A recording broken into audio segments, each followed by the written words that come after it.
All right, so here's a quick tutorial about how to set up a Facebook ad campaign to generate motivated seller leads. So basically, first couple things you'll need are you'll need a business account in Facebook. So you'll need to create a business account, and you also need to create an ad account within that business account. So once both of those are created, you'll have basically this ads manager. So the first thing you'll want to do is, just you'll come down to the campaign section and you'll hit create. So you hit create and you'll hit continue, but I'm going to skip this piece because I got this one set up right here. But, assuming you hit create, you hit create and, start a new campaign. This is the first screen you'll see. So just to kind of explain what you're looking at right now. So the way these campaigns are set up, right, is you have the campaign level, you have the ad set level, and then you have your actual ads. So we'll kind of talk through it here, but basically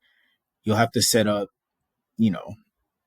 each I guess campaign that you run will include an ad set and an ad. So basically the idea is that you can create several ads within a certain ad set. And there's the campaign level where we'll go through that now, but then you'll go to the ad set level, and this is basically where you set up all of your targeting and a few other things, right? And then this place that at the ad level, this is where you'll actually create the ad that you'll run.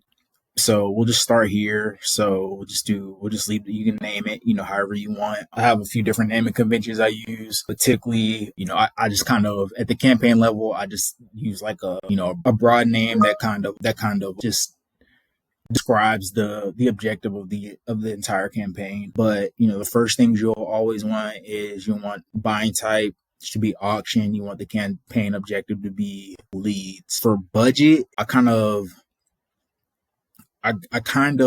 depending on what my goal is with the campaign, I may pick one or the other, but basically if you pick the campaign budget, it's basically saying that you're setting your budget at the campaign level. So Facebook is going to determine, if you have multiple ad sets here, Facebook will, determine based on, whatever data it has, where to allocate your budget.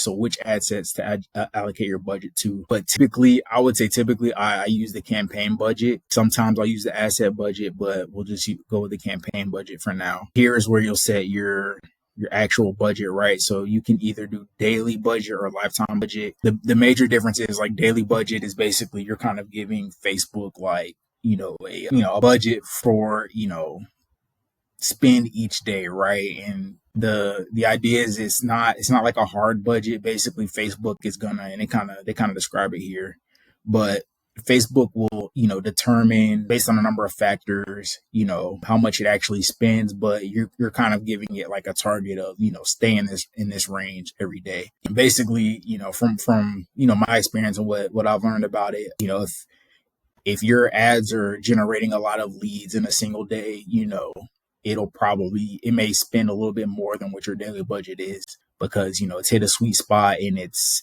going to try to get as many results as it can for you. But if it's a day where it's slow and it's not getting many leads, typically you'll see it spend less than whatever your daily budget is. But the idea is like, if you look at this, if you kind of look at it at a broader scope, like it will, over time that the daily average spend should hover around, whatever you set it at. Personally, I run ads for my team at $100 dollars a day. Depending on the number of factors, like, you may want to increase it, you may want to decrease it. If you want consistency, I would say probably, a minimum of $50 a day. If you want, if you're just trying to, a few leads a week, I would probably, I would say it's probably okay to go a little bit lower, but, honestly, you want to spend as much as you possibly can or you're comfortable spending to see consistency. So we'll do that. And then just explain the lifetime budget. So basically the difference with the lifetime budget is that let me see. Basically with the lifetime budget, what happens is you kind of say you want to, I do this for a lot of like creative testing, but, if I'm testing different images, but like, say you want your campaign to run for a specific, time frame. So if you want this campaign to run for a month, right? You'll give it like your monthly budget, or, you know, the amount of money that you wanted to spend over the lifetime of this campaign. And then what will happen is Facebook will basically determine, you know, on its own when the best time is to spend that money. But, you know, over the course of the lifetime of the campaign that you set, it will spend all of that money. But it may not be like, you know, an equal amount every day. From my experience running these, especially with like new campaigns, it typically spends like it spends less per day when it starts, because your account is still getting optimized. Facebook is still gathering data and trying to figure out, you know, the right audience to put your ad in the front of to get, you know, the best results. But as you get towards the end of it, like, it'll start ramping up the daily spend. So you may get like, you know, you'll have slower lead flow like at the beginning of the campaign, but as the end, like, you know, as it reaches the end, Facebook is going to spend all the money. So, you know, it'll probably, you know, ramp up the daily spend. But like I said, that's typically for like newer accounts where you know, Facebook just doesn't have much data yet. That's simply how it works. You know, if you have a, you know, seasoned account, or, you know, an account where you spend a decent amount of money on already, typically it'll be, you know, more, I guess the daily ad spend will be kind of leveled a little bit more throughout the campaign. And then don't worry about the A/B testing. You know, you can, for this campaign bid strategy, you could do highest volume. Yeah, that's typically what I would pick. I wouldn't pick cost per result or anything like that. Let's see. And then for the special ad categories, so because these are for like, you know, you're generating real estate leads, you have to pick one. Honestly, what I've learned, it doesn't really matter which one you pick as long as you pick one. But typically, you know, I'll pick housing. You know, if you want, you could test, you know, you could test other ones just to see how they do, but I've always picked housing. And basically what this is doing is kind of limiting your ability to target, to target specific people. So like a few years ago, there was like, I think it was related to like a big, like one of the big like Apple iOS releases where they, you know, basically wanted to prevent us from kind of discriminating who we're, you know, targeting. It's like, you know, discrimination stuff. But basically, like in the past, we used to be able to target by like, you know, gender, age, all kind of stuff to really kind of like narrow in on like who we want to, you know, show our ads to specifically. And basically now, it forces you to pick one of these categories, and you lose some of your targeting abilities, but I don't think it's a huge deal. If you run your ads without picking this, your ad account, not your ad account, but your campaign is going to get shut down pretty fast. As soon as Facebook realize, what kind of leads you're targeting, they'll shut it down. So that's that. Countries, I mean, whatever country, I'm assuming, it's probably United States. So you'll just pick United States here. All right. So, everything is good here. I'll do a daily budget.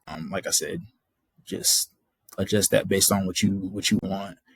And then we'll go down to the ad set. So, I just clicked here, but you can also click next. And typically, this is kind of up to you. If you want to drive your traffic to a website, you can pick website. I typically use Instant Forms, but this is just basically telling you how you where you want to send your traffic. So once somebody clicks on your ad, what are they seeing next, right? Are they going to your website if you have a landing page, or are they staying on Facebook and just filling out like a Facebook Instant Form? That's up to you. I think Facebook prefers for you to use the Instant Forms because you're technically not taking them off of Facebook, right? If you use your website, you're going to be taking them off of Facebook. So, I typically use the forums. I haven't really tested the website, but based on what, I've learned, your cost per lead is typically going to be a little bit lower on Instant Forms. And I think it's just like a Facebook preference, right? Like,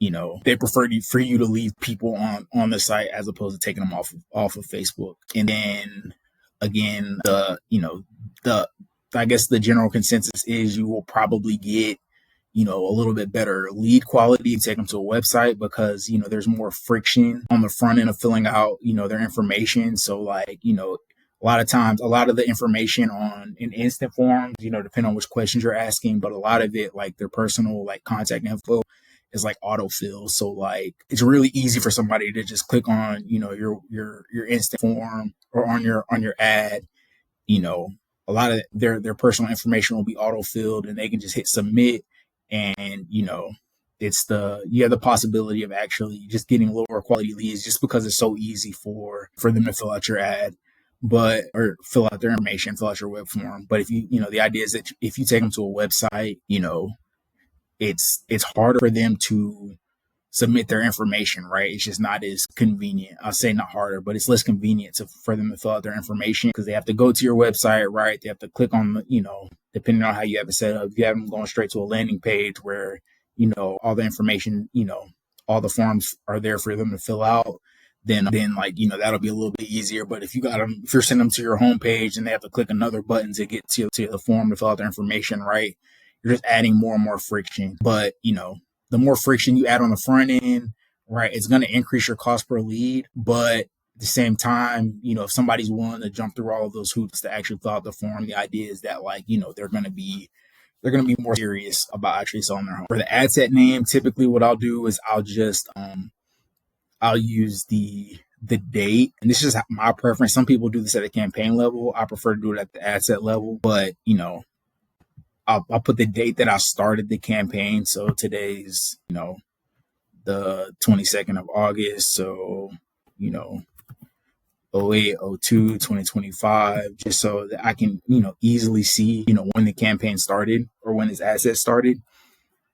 And then what I'll do is, and I'll kind of show you here, but basically I'll say, if I'm targeting broad, right, and you'll understand what I'm talking about in a second, but I'll put broad here, and then I'll put whatever market. So I live in Atlanta, so Atlanta, Georgia, right?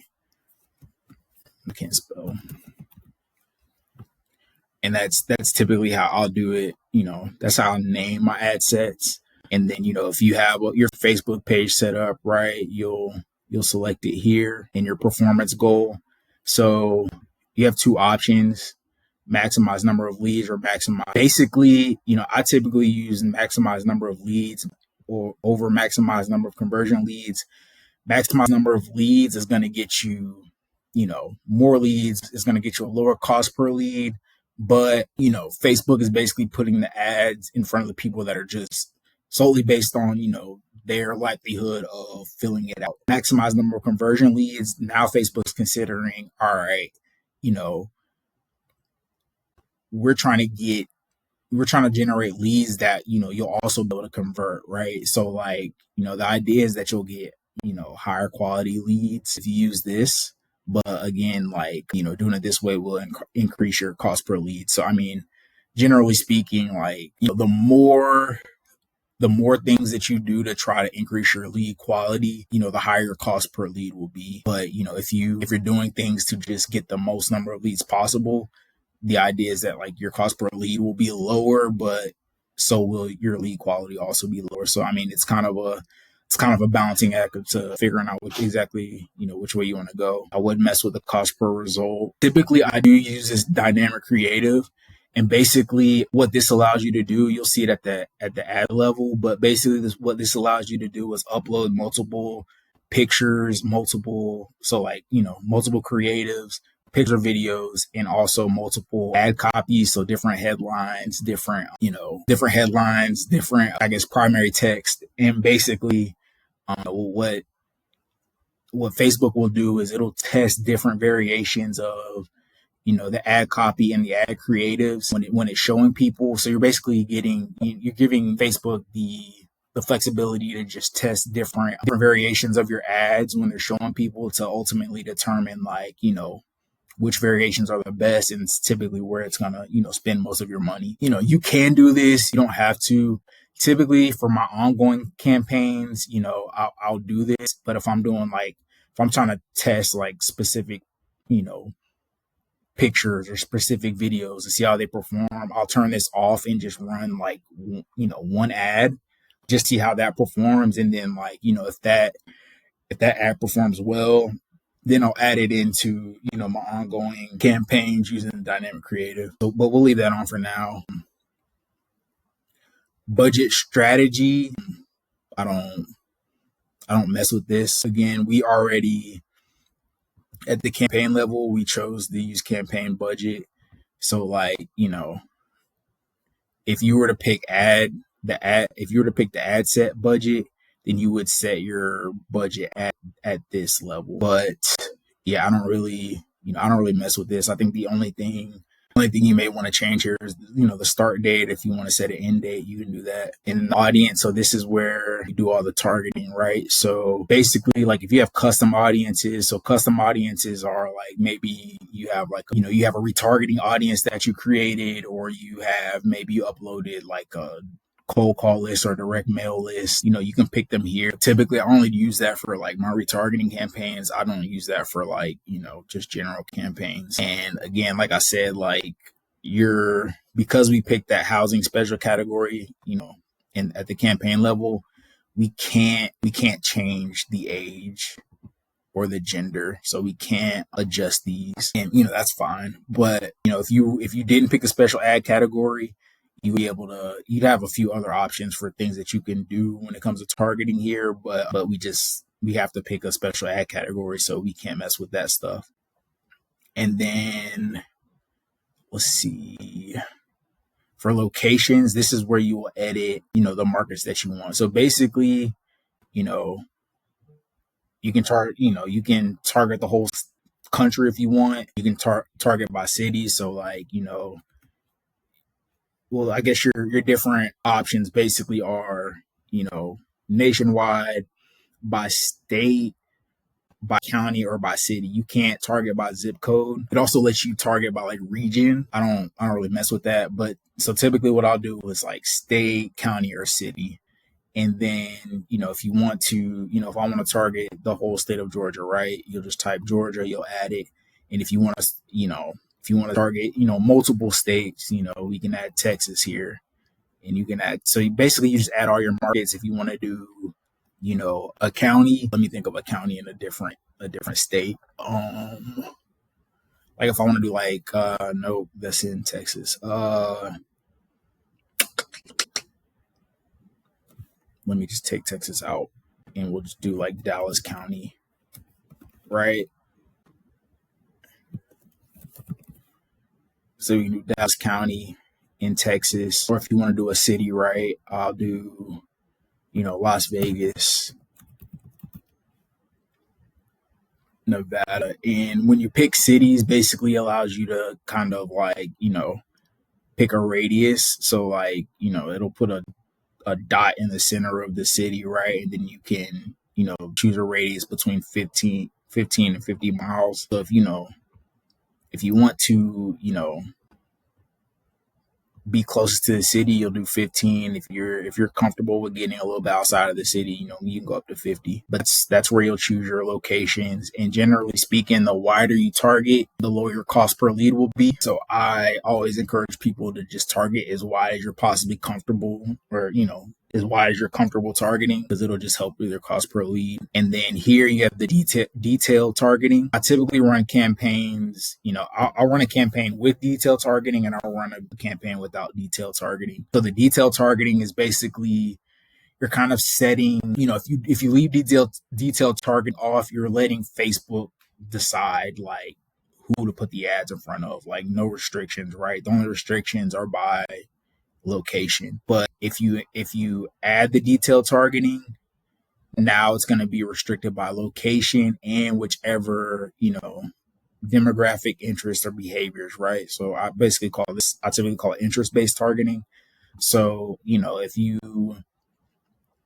want to find people that are, showed some indication that they're looking to sell their home, right? You may type in, something like Zillow, right? Or, realtor.com. I mean, there's a ton of them, right? And it'll kind of make, make suggestions based on other ones you've done. So typically, I'll use, honestly, go on ChatGPT and ask, which ones are best to use to generate motivated seller leads. But I try to pick ones that are kind of like, show some type of motivation, right? So, something that may indicate like the home is in, disrepair. So you might look up like home repair, right? Or like construction, something like that, right? Or something that may indicate some type of like financial distress. So if somebody's looking to,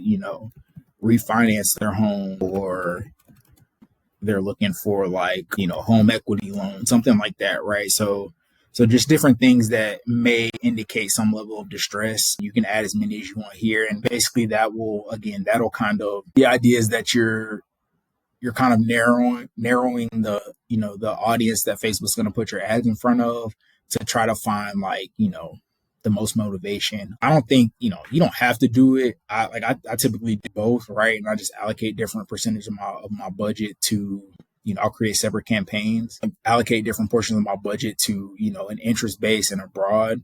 But, I named this one broad. So, I'm just gonna leave this one out, right? If I was gonna do interest based targeting, I would rename this, interest.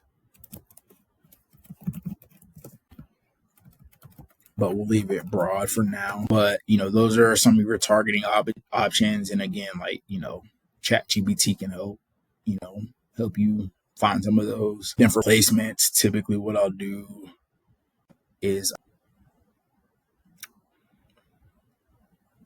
usually it gives you like, they have like an advantage placement. I'm not seeing it here, but typically what I'll do is I'll just take out audience network, and yeah, that's what I was talking about, the advantage plus placements. So like, I think by default it's going to put you in there. So basically like, it'll show your ads on, depending on where you wanted to go, right? If you wanted to show your ads on Facebook, Instagram, and all the different types, you can, specify like, you can specify like, do you want to show your ads in the, Facebook feeds and the stories, entering like, all this stuff. And you can click in and kind of pick which ones you want. So Facebook feeds, Instagram feeds. But like, again, typically what I do is I just take off audience, the audience network. To be honest, I'm not even really sure what that is. But basically, the idea is that Facebook is going to put your, ads in, they're going to try to optimize your budget, right? So they're going to, it's going to be a balance between like, putting your ads in front of people where they're likely to click on it. But like the places that, if they put your ad, somewhere where somebody's most likely to click on it, it's probably going to cost you the most. But there's also like cheaper places to put your ad. So it's just going to, try to optimize your budget and make the most out of it. But I typically just take out the audience network. But yeah, that's basically reading at the ad set. And then I don't remember. Yeah. So, here I'll just, typically just come up with some name for the ads that you're actually running. You don't have to choose this, I don't believe. The account you selected for your ads in instant form must be used. Okay, yeah, I don't think you have to use that. Actually, yeah, you'll have a Facebook page once you create your business account. So like, I'm pretty sure like you can add your Facebook page if you connect your Instagram account. So say you have a business account on Instagram as well, you can connect that here. Typically, I'll turn this off. It says your ads can appear alongside other ads. Like, I typically just want my ads to just be like the only ad that they're seeing when they see it. But you can, it's probably cheaper for Facebook to, show your ad closer to, next to other ads. But I typically just turn this off. And then this is where you will build out your ad creatives, right? So you will, you'll select images, and it doesn't look like I have any here uploaded on this. It's just like a sample account, but this is where you'll come in, you'll upload, all the images that you want. You select what images you want to show in your ads. Same with videos. So if you have videos that you want to run, you can upload them. And basically, since we use we set the dynamic creative here. So it allows you, like I told you, like the dynamic creative allows you to select multiple, creatives, and then you'll put in like, your primary text, your headline. So this is the text that people will see when you're running your ads. So basically, when you're running the creative or the dynamic creative, you can select multiple images, multiple videos, and then you can upload multiple primary text headlines. Basically, Facebook will test different variations of your ads and figure out which ones to put your I guess are going to get you the best results, and they're going to shift most of your budget towards those variations. I typically turn this off, but sometimes from my experience, if you select images and videos, you have to turn it on. But if you're just selecting one or the other, you can probably just turn this off. But like, I don't think, it's not a big deal whether you have to turn it on. And again, this is where you upload the primary text, the headline. So the primary text is like, the headline is just like, the headline is kind of like, what's going to grab their attention, right? That's the first text they'll see. But then like, below the headline, you'll see the primary text. I usually keep the description. You don't have to put the description here. This is the display link. So, typically I'll put like the link to your website, or, if you have one on there. But like, if you don't have a website, then I think you can leave that blank as well. And this is your call to action. So this is just a button that you're going to see. Let me see. So like,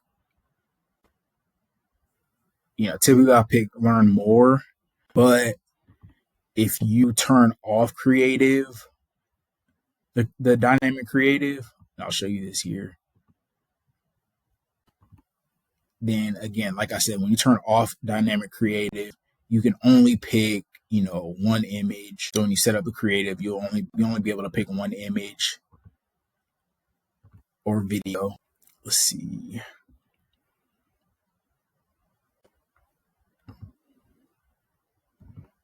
Let's see if I can upload one really fast.